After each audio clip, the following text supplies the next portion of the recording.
ఇది ఆశీర్వాదక గృహము. ఓబేదేదోము ఇంట్లో మందసం ఉంటే చుట్టంతటి దేవుడు దీవించాడు. దాని పైన పెళ్లి పెట్టుకున్నాడు. దేవుడు ఎంతగానో దీవించాడు. అంత మాత్రమే కాదు, భూమియు దాని సంపూర్ణతయు లోకమును దాని నివాసం యెహోవాయే అన్నారు. చక్కటి భూమిని కూడా దేవుడు దిగడానికి ఉపమానించాడు.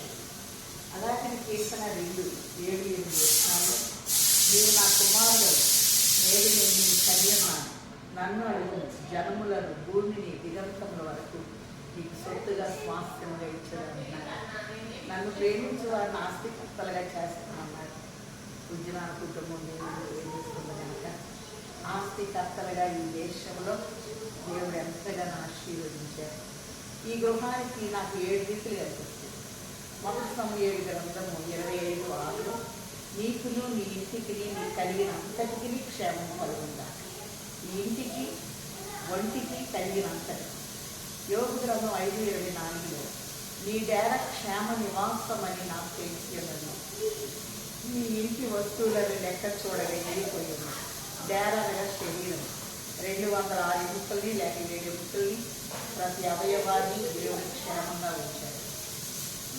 యోబు గ్రంథం 8:5-8 చూస్తే దేవుని శ్రద్ధగా విచ్చినాడలా, ఆయన బ్రతిమాలుకున్నాడలా, నిశ్చయముగా ఆయన ఎందుకు శ్రద్ధ నిలిపి నీ నీతికి తగినట్లుగా నీ నివాస స్థలము వర్ధల చేయండి. నీ స్థితి మొదట కొద్దిగా నుండినను తుదకు నువ్వు మహా అభివృద్ధి నొందెదవు. కాబట్టి మహా అభివృద్ధి అనేది ఈ కుటుంబాల్లో నేను చూస్తున్నాను. మరి దేవుడు ఆశీర్వదించి చక్కటి భార్యని ఇచ్చాడు, 2 బిడ్డలు ఇచ్చాడు. మన చిన్న కొడుకు ఈయన కొడుకు ఇక్కడే జన్మించాడు. అంటే నేను అమెరికన్ని, నా దేశాన్ని నేను గౌరవిస్తున్నాను.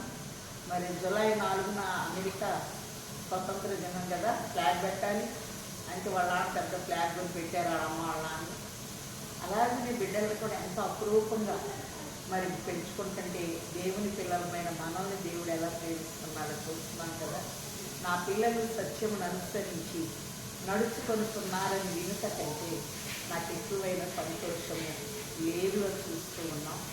అలాగనే గొప్ప ఇంటిలో 2 తిమోతి 2:20 వెండి పాత్ర బంగారు పాత్ర మాత్రమే కాక కర్రలియు మట్టియు కూడా ఉండును, యజమాని వాడుకున్నట అర్హమైన పాత్ర. గొప్ప ఇల్లు దేవుడు మనకి ఇచ్చే గొప్పది. వెండి పాత్ర విమోచన గుర్తు. తప్పకుండా వెండి పళ్ళెం వెండి గ్లాసులు ఉంటాయి కదా. బంగారు పాత్ర అంటే దైవత్వం. కర్ర పాత్ర అంటే సిలువను చూపిస్తుంది. మట్టి పాత్ర అంటే మనము మంచివారు, అది మంచికి మహిమను రూపుతుంది. మహిమను వదిలి యజమాని వాడుకున్నట అర్హమైన పాత్రలుగా చేస్తుంది. ఫిబ్రవరి 3:2 మోషే దేవుని ఇల్లంతట్లో నమ్మకంగా ఉంది. మన ఇంట్లో దేవుడు మన నమ్మకంగా ఉంటే ఆయన బహుగా మనం ఆశీర్వదిస్తాం. ప్రకటన 21:3 చూస్తున్నాం. ఇదిగో దేవుని నివాసము మనుష్యులతో కూడా ఉన్నది, ఆయన వారితో కాపురం ఉన్నది, వారైన ప్రజలైంది, దేవుడు తానే వారి దేవుడైంది, వారి కన్నుల ప్రతి భాష విందును తుడిచివేయడం. అలాగే దేవుడు ఈ బిడ్డల గృహాన్ని దేవుడు నివాసం చేస్తాడు. మనం వాక్యంలో చూస్తే 112 కీర్తనలో దేవుని స్తుతించుని వారి వంశము దీవించబడును, మరి యథార్థవంతులు దీవించబడుదురు, కలిమియు సంపదయు వాని ఎంత ఉండును, వాని నీతి నిత్యము నిలుచును, న్యాయ విమర్శలో వారి గెలుపొందును అని వస్తుంది. కలిమి సంపద. ప్రార్థన వాక్యం ఉన్న గృహములో దేవుడు చక్కటి సంపదనిస్తాడు. అతి సంపద ఏ గృహము కావాలనుకున్నా ప్రార్థన వాక్యంలో విశేషముగా ఉన్నాయి. అలాగే గలతీయులకు రాసిన పత్రిక 6:9-10 కూడా మేలు చేయటి యందు విస్తృత యుద్ధము, విస్తృతత అలయక మేలు చేసి తినేమి, తగిన కాలమందు పంట పూర్తుము. కాబట్టి మనకు సమయం దొరికిన కొరకు విశ్వాసం ఉండాలి. దేవుడు ఈ సమయంలో నాకు చేస్తున్నాడు అని ఎప్పుడైతే విశ్వాసం ఉంటుందో దేవుడు చక్కటి గొప్ప కార్యాన్ని జరిగిస్తుంది. అలాగనే యెహోవా ఇల్లు కట్టించలేదా, దాన్ని కట్టువారి ప్రయాసం దర్శనం చూస్తాం.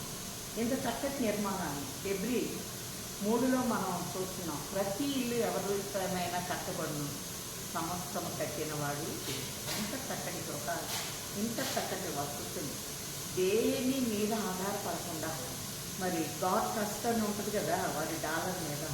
అందుకే ప్రపంచం అంతా ఈ డాలర్ చెల్లుతూ ఉంది. దేవుడి మీద మనం ఆధారపడినప్పుడు ఏ టైంకి ఏది కావాలో అది ఇస్తాడు. అట్టి దీవెన ఈ గృహానికి దేవుడు దయచేయమని చిన్న ప్రార్థన. మంచి బోధకుడు వేయున్న తండ్రి, గృహాన్ని దీవించండి, బిడ్డలు దీవించండి, వాళ్ళ ఉద్యోగాలను దీవించండి, బుద్ధి జ్ఞానం సర్వ సంపదలు బిడ్డలకిచ్చి ఎక్కడ ఏ లోటు లేకుండా బిడ్డలు మీరు ఆశీర్వదిస్తున్నందుకే ఉన్నారు. అలాగే మీ కుటుంబ యజమానురాలు కుమార్తెని కుమారుని దీవించి మీరు ఫలించి అభివృద్ధి పొంది విస్తరించి భూమిని నిండించి దాన్ని లోపర్చుకొని అన్న ఆశీర్వాదముతో వర్ధుల్ల చేయమని నిరంతరము ఆశీర్వాద కారకుడై ఉన్న యేసు నామములో వేడుకుంటున్నాం. ఆమేన్.